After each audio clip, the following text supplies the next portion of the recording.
दुनिया भर में व्यावसायिक सेब उत्पादन में कीट व रोग के नियंत्रण के लिए एग्रोकेमिकल का छिड़काव एक आवश्यक हिस्सा है। सुरक्षित, प्रभावी और कुशल छिड़काव के लिए सही उत्पाद का सही समय पर, सही दर से और सही कवरेज के साथ उपयोग करना जरूरी है, ताकि कीट और रोग पर प्रभावशाली नियंत्रण पाया जा सके। छिड़काव के 4 नियम हमेशा याद रखें। सही उत्पाद, सही समय, सही मात्रा, सही कवरेज। एग्रोकेमिकल लेबल स्प्रे की कॉन्सेंट्रेशन की सही मात्रा को निर्धारित करता है, जिसका पौधे पर तब तक छिड़काव करते हैं जब तक कि उसके बाहरी कैनोपी से बूंदें टपकना शुरू नहीं हो जाती।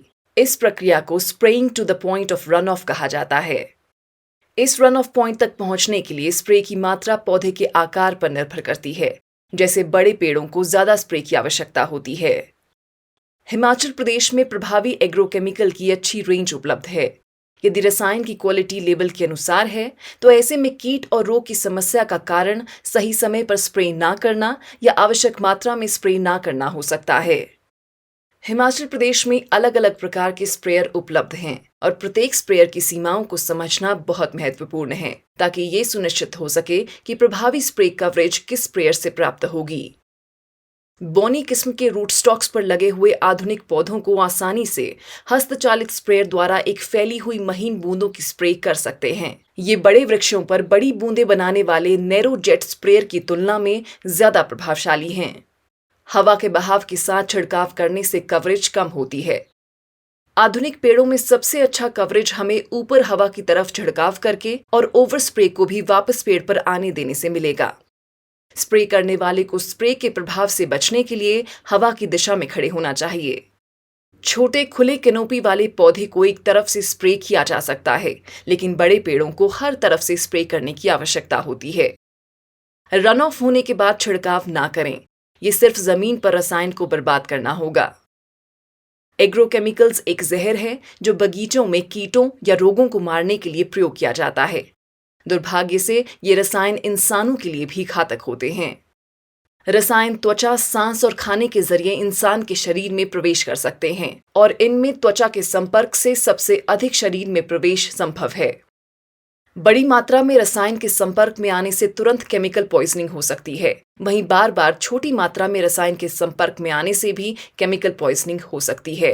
दोनों प्रकार के रासायनिक संपर्क खतरनाक हैं। इस खतरे को कम करने का अच्छा समाधान है कम से कम रसायन के संपर्क में आएं। पॉइजनिंग का सबसे बड़ा जोखिम मिश्रण के दौरान कॉन्सेंट्रेटेड केमिकल्स के संपर्क में आने से या ढुलाई के दौरान केमिकल्स के गिरने से होता है। छिड़काव के दौरान रसायन के संपर्क में आने से भी खतरा है, क्योंकि समय के साथ इसका जहरीलापन बढ़ता रहता है। इस खतरे को कम करने के लिए जरूरी है कि जहरीले केमिकल्स का उपयोग ना किया जाए और उनकी जगह एक सुरक्षित विकल्प चुना जाए। हिमाचल प्रदेश के सेब और नाशपाती के बगीचों में इस्तेमाल किए जाने वाले अधिकांश एग्रोकेमिकल्स को उनके खतरे की मात्रा के अनुसार लेबल किया गया है।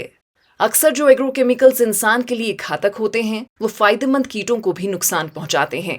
जहां तक संभव हो, हमें अपने बगीचे में जैविक नियंत्रण बनाए रखने के लिए घातक कीटनाशकों के इस्तेमाल की मात्रा को कम करने की कोशिश करनी चाहिए और कम नुकसानदायक विकल्प चुनने चाहिए। एग्रोकेमिकल से होने वाले नुकसान को कम करने के लिए व्यक्ति को सुरक्षात्मक कपड़ों का इस्तेमाल करना चाहिए। रसायन के संपर्क में आने के बाद या स्प्रे करने के बाद व खाना खाने या धूम्रपान से पहले हाथों को अच्छी तरह से धोएं। त्वचा से रसायन का संपर्क और अवशोषण सबसे बड़ा खतरा है। दस्ताने पहनने से व चेहरे और सिर को ढकने से इसका खतरा कम होता है। वाटरप्रूफ दस्तानों का इस्तेमाल करने में समझदारी है। ये रसायनों से बचाव के लिए ज्यादा कारगर साबित होते हैं।